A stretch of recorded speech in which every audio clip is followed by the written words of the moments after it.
ঘরে বসে বসে স্বপ্ন দেখেছেন, স্বপ্নের মধ্যে তারা বিভিন্ন রকমের পরিকল্পনা করেছেন, তারপরে জিন এসে সেই পরিকল্পনাগুলো বাস্তবায়ন করে দিয়ে গেছে এবং তাদের সেগুলো ছিল পালা জিন। তো এই ধরনের কথাবার্তা তো আপনিও লক্ষ্য করেছেন, অনেকের সাথে কথা বলে চোখ দিয়ে পানি পড়েছে। কিন্তু আমি তাদেরকে দেখেছি যে এই আহত ছেলে মেয়েগুলোকে এখন পর্যন্ত ঠিকমতো চিকিৎসা দেওয়া হচ্ছে না। তারা নিজের পয়সায়, তারা নিম্নবিত্ত পরিবারের অনেকের সন্তান, তারা নিজের পয়সায় চিকিৎসা করছে, কেউ তাদের পাশে দাঁড়ায়নি। তো এগুলো তো কেউ লক্ষ্য করেনি। হুম। এগুলো কি আমাদের ইসলাম ধর্ম শিখায়? এগুলি কি আমাদের সমাজ, আমাদের বাংলাদেশের মতো সমাজ যেখানে আমরা একটা পরিবারের মধ্যে থাকি, আমরা মুরব্বীদের নিয়ন্ত্রণে থাকি, মুরব্বীরা আমাদেরকে দেখাশোনা করেন, বাবা মা আমাদের সাথে একসাথে থাকেন, সেখানে কি এগুলি শিখায়? কেন বলা হচ্ছে যে এখনো সংস্কারের সময় এখনো সে হয়নি, বা আরো সময় দরকার, তারপরে নির্বাচন হবে? আচ্ছা, এগুলো তো আমি বুঝি না যে আমাদের যারা রাজনীতি করেন, সেই রাজনৈতিক দলগুলো, সেগুলো ধর্মভিত্তিক রাজনৈতিক দল হোক বা অন্যান্য রাজনৈতিক দল হোক, তারা কি বোঝেন না যে কোনো দেশে এরকম একটা স্বৈরাচারের পতনের পর, এরকম একটা কঠোর একনায়কের পতনের পর যে ধৈর্য ধারণ করতে হয় এবং সহযোগিতার হাত বাড়িয়ে দিতে হয়, সকলকে সহনশীল হতে হয়। আপনি কি লক্ষ্য করেছেন গত একটি বছর কি হয়েছে? সেই 5ই আগস্টের পর থেকে এমন অবস্থা শুরু করলো, আমি তখন তো ঢাকায় ছিলাম, হুম। যে আপনার চতুর্দিকে 4 দিন দেশে সরকার ছিল না। 8 তারিখ পর্যন্ত দেশে সরকার ছিল না। আপনার পাগল পাড়া অবস্থা করে ফেললো। চতুর্দিক দিয়ে শুধু দাবি দাবি দাবি, কে কত কত দাবি আছে।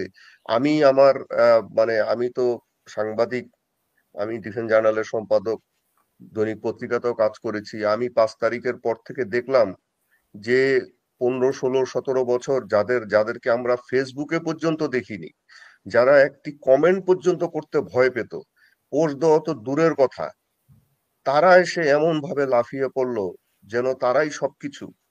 তাদের এটা করতে হবে, তাদের এইভাবে দেশ চালাতে হবে। তাদের কেউ তত্ত্ব নিয়ে আসলেন কি, ভারত ভেঙে দিতে হবে, এই সময় বাংলা সালতানাত কায়েম করো। কেউ রাস্তায় নেমে গেলেন খিলাফা কায়েম করো। এই কেউ আরম্ভ করলেন যে তাদের এই দাবি আছে, ওই তাদের এতদিন বাস্তবায়ন করা হয়নি, তারা নির্যাতিত ছিলেন, তাদের সমস্ত দাবি পূরণ করতে হবে। প্রশাসনিক কর্মকর্তারা এইগুলো সমস্ত তারা মাঠে নামলেন, তারা এমন একটা নৈরাজ্য সৃষ্টি করার চেষ্টা করলেন যে তারাই একেবারে এতদিন ধরে স্বৈরাচারের বিরুদ্ধে কত কিছু করেছেন। তারা ঘরে বসে বসে স্বপ্ন দেখেছেন, স্বপ্নের মধ্যে তারা বিভিন্ন রকমের পরিকল্পনা করেছেন, তারপরে জিন এসে সেই পরিকল্পনাগুলো বাস্তবায়ন করে দিয়ে গেছে এবং তাদের সেগুলো ছিল পালা জিন। তো এই ধরনের কথাবার্তা তো আপনিও লক্ষ্য করেছেন। এবং যারা এই যে, যেমন ধরেন, আমি আমার কথাই বলি, হুম। আমার আমার সাংবাদিক বন্ধুদের কথা বলি। আপনি তো লন্ডনে থাকেন, আপনার ভাইও একজন সাংবাদিক, উনি আমার কলিগ ছিলেন একসময় 1996 সালে। উনি কি কারণে দেশ ত্যাগ করেছিলেন? তারপরে এরকম অনেক সাংবাদিক, এই যে অলিউল্লাহ নোমান, মাহবুব, তারপরে আরো অনেকেই আছে, আমি লন্ডনে গেলে তাদের সাথে দেখা হতো। তারা যান হাতে নিয়ে বাংলাদেশ থেকে পালিয়ে গিয়েছিলেন। আমার আমার সাথে কাজ করতেন মুনির হায়দার, তারপরে এই যে আরো অনেকেই, তারা নিউ ইয়র্কে পালিয়ে এসেছিলেন, কোনোভাবে পালিয়ে চলে আসতে পেরেছিলেন। মাসুদুল হাসান রনি আছেন কানাডায়, 21 টিভিতে ছিলেন, তিনি পালিয়ে চলে গিয়েছিলেন কানাডায়। এরা তো কেউ এরকম করে এদের, এবং আমি নিজে, আমি 9.5 বছর সেনানিবাসে অবাঞ্ছিত ছিলাম, পার্সোনা নন গ্রাটা ছিলাম, আমি ঢুকতে পারিনি, আমি আমার চিকিৎসা পাইনি। আমি হুম। এমনকি আমার আমার অফিস শিফট করে, আমার বাসা যেই বাড়িতে ছিল, আমি বলে কয়ে সেই একই বিল্ডিং এর আমার বাসার উপরের তলা আমি ভাড়া নিয়ে আমার অফিস স্থাপন করতেছিল, যাতে আমাকে বাইরে যেতে না হয়। হুম। এতে এগুলোর নির্যাতন তো মানুষকে সত্যি। এবং তারপরে আমরা কেউ কিন্তু কথা বলতে দ্বিধা করিনি, লিখতে দ্বিধা করিনি, আমরা লিখেছি, এগুলো তথ্য প্রমাণ আছে, আমরা কলাম লিখেছি, আমরা ঝুঁকি কথা ঝুঁকি বলেছি টেলিভিশনে, আমরা ঝুঁকি। আপনাদের সাথে, হ্যাঁ, কথা বলেছি। কিন্তু এই যে আমরা দেখলাম যে যারা কোনো কথা বলেনি, একটা শব্দ করেনি, যারা ব্যবসা বাণিজ্য ঠিকই করেছে, চাকরিও করেছে, ভালো ভালো জায়গায় থেকেছে, তাদেরকে দেখলাম লাফ দিয়ে এসে যেন কেউ কিছু না, এরাই, এই যে ছাত্ররা এইভাবে জীবন দিল। আমি এই মার্চ মাসে, আহ, 2 মাসের জন্য আমি বাংলাদেশে গিয়েছিলাম। আমি বেশ কয়েকটা জেলা শহরে সফর করেছি, সেখানে এই যে আন্দোলনে অংশ নেওয়া ছাত্রছাত্রীদের সাথে কথা বলেছি। অনেকের সাথে কথা বলে চোখ দিয়ে পানি পড়েছে। কিন্তু আমি তাদেরকে দেখেছি যে এই আহত ছেলে মেয়েগুলোকে এখন পর্যন্ত ঠিকমতো চিকিৎসা দেওয়া হচ্ছে না। তারা নিজের পয়সায়, তারা নিম্নবিত্ত পরিবারের অনেকের সন্তান, তারা নিজের পয়সায় চিকিৎসা করছে, কেউ তাদের পাশে দাঁড়ায়নি। তো এগুলো তো কেউ লক্ষ্য করেনি।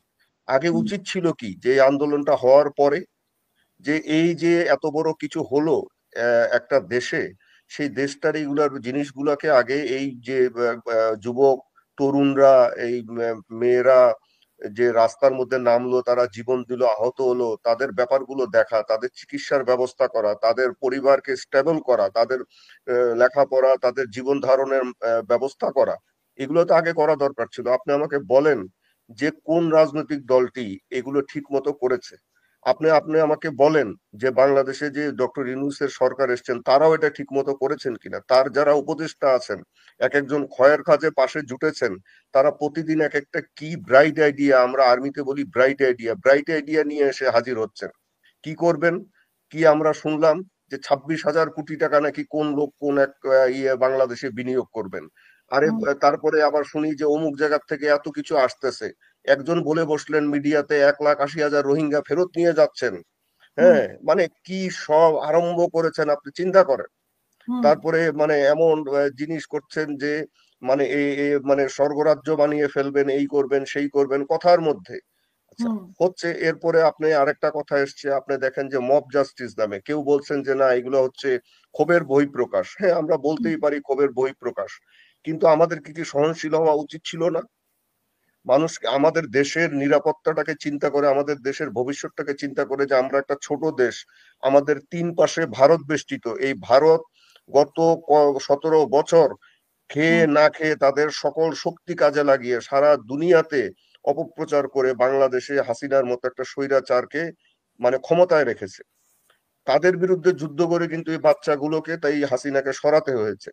সেটাকে লক্ষ্য না করে কি করলেন আপনি? এমন এমন কাজ করা শুরু করলেন বিভিন্ন জায়গা দিয়ে, বিদেশেও বসে ইউটিউবের মাধ্যমে উস্কানি দিয়ে মানুষের এই তরুণ যুবকদেরকে মানে মাথার মধ্যে হাইপ তৈরি করে, জজবা তৈরি করে, আপনার হুজুগ তৈরি করে, আবেগ তৈরি করে, যে আপনি সেই কার্ডগুলো আপনি ভারতের হাতেই তুলে দিচ্ছেন।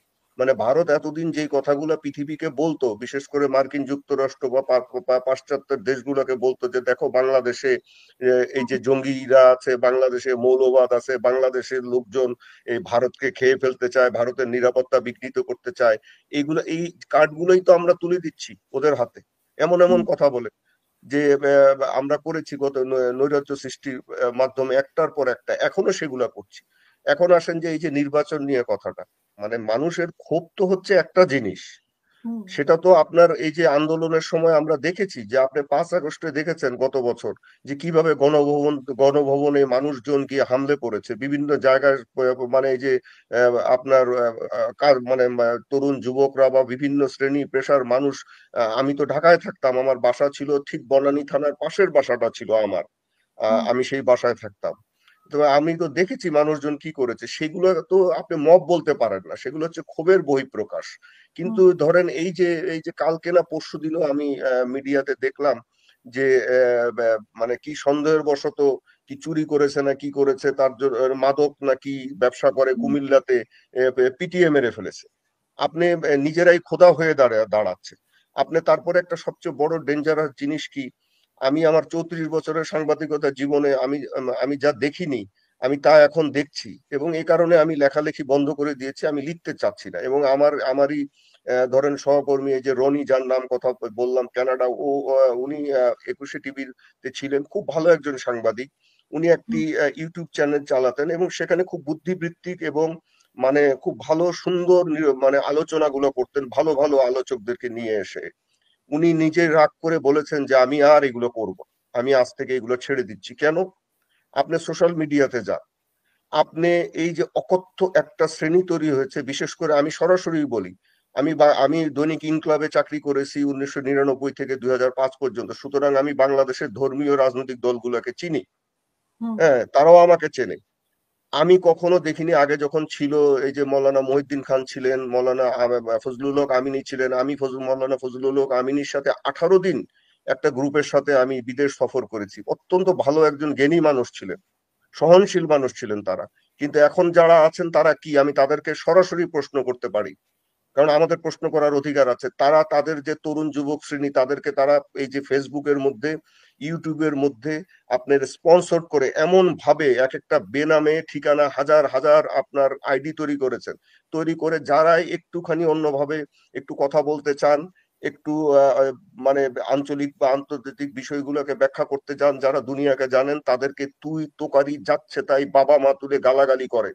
আমি একটা ছাত্র দলের একটা মেয়েকে জানি, সেই মেয়েটা অত্যন্ত লেখাপড়া জানা এবং সব সময় আন্দোলনে সে সামনে থাকতো, জেল খেটেছে, আহত হয়েছে, তার স্বামীও ছাত্র দলের একজন কর্মী ছিল এক সময়। এই মেয়েটা এবার আমাকে আমার আমার সাথে ঢাকায় দেখা, সে আমাকে বলল, দুঃখ করে প্রায় কাঁদো কাঁদো ভাবে বলল যে সে এরকম ভালো অ্যাক্টিভিজম করে, তার অনেক ফলোয়ার, 80,000-এর উপরে ফলোয়ার ফেসবুকে। সে বলল দুঃখ করে যে ভাই, আমাকে এই যে এরকম এই যে এই ছেলে গুলা বলছে যে মানে অশ্লীল ভাষা তো ব্যবহার করে বলছে যে রেপ করবে। আপনি চিন্তা করতে পারেন হুম এগুলা কি আমাদের ইসলাম ধর্ম শিখায়? এগুলি কি আমাদের সমাজ, আমাদের বাংলাদেশের মতো সমাজ যেখানে আমরা একটা পরিবারের মধ্যে থাকি, আমরা মুরব্বীদের নিয়ন্ত্রণে থাকি, মুরব্বীরা আমাদেরকে দেখাশোনা করেন, বাবা মা আমাদের সাথে একসাথে থাকেন, সেখানে কি এগুলি শিখায়? আমি আমি নিজে, আমি ধরেন এই এই যে কিছু বিষয় নিয়ে আমি মাঝে মাঝে ফেসবুক বা দৈনিক পত্রিকায় খুব লিখি, খুব কম লিখি আমি এখন।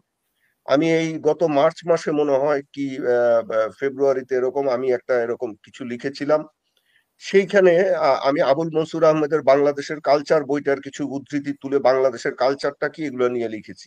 এখন এইসব ছেলে পেলে লেখাপড়া করবে না সেটার দায় আমার না। সেখানে একটা ছেলে মাদ্রাসা পড়ো, একটা ছেলে এসে বললো, এই তুই তো ইন্টার পাস, তুই কি জানোস, তুই কথা বলস কেন? হুম হুম হুম আমি দিয়ে দেখলাম আমি ইন্টারমিডিয়েট পাস না, আমি এমবিএ করা, সেটা বড় ব্যাপার না, যেহেতু আমি আর্মিতে ছিলাম ও বলছি ইন্টারমিডিয়েট পাস। এরা জানেও না যে প্রতিটা মিলিটারি অফিসারকে বিএ পাস করে চিটাগাং ইউনিভার্সিটির আন্ডারে, এবং আমি আর্টস থেকে মিলিটারি একাডেমিতে চিটাগাং ইউনিভার্সিটিতে প্রথম হয়েছি, হুম সেগুলোও বড় ব্যাপার না। আমি গিয়ে ওর প্রোফাইলে দেখলাম 23 বছরের একটা ছেলে মাদ্রাসায় পড়ে। আপনি হুম চিন্তা করেন যে এগুলো সে কি আপনার মাদ্রাসায় সম্পর্কে হয়তো শিখায়? কিছুই জানে না, কিছুই জানে না এই আপনার যে সম্পর্কে। কিছু, আমি যেখানে মানে আমাদেরকে আমাকে নিজেকে তৈরি করতে 34-35 বছর আমাকে কাজ করতে হয়েছে, আমাকে হাটে মাঠে কাজ করতে হয়েছে, আমাকে আমি বাংলাদেশের প্রতিরক্ষা সাংবাদিকতা তৈরি করেছি, আমি বই লিখেছি জাতীয় নিরাপত্তা নিয়ে, ভারতীয় গোয়েন্দা সংস্থা নিয়ে, সুতরাং আমাকে এগুলো কাজ করতে হয়েছে না। সে জানেও না যে আমি কে, আমাকে এসে বলছে তুই, আর তুই বলবে কেন? সে 23 বছরের হুম একটা ছেলে, আমার বয়স 60। হুম আপনি বলেন যে এগুলো শুধু একটা না, আমি এগুলো নিয়ে আমি ধর্মীয় রাজনৈতিক দলের দুই একজন মানে নেতার সাথেও আমি কথা বলেছি যে ভাই আপনাদের ছেলে পেলেরা এরকম করছে কেন, হুম এগুলো করছে কেন? এরা তো আপনি দেখবেন যে এরা দুদিন পরে এসে বেগম জিয়ার বিরুদ্ধে অশ্লীল কথা বলবে, এরা এসে আমি এরা আমি যা একটা খুশি জিনিস তাই শেয়ার করবে।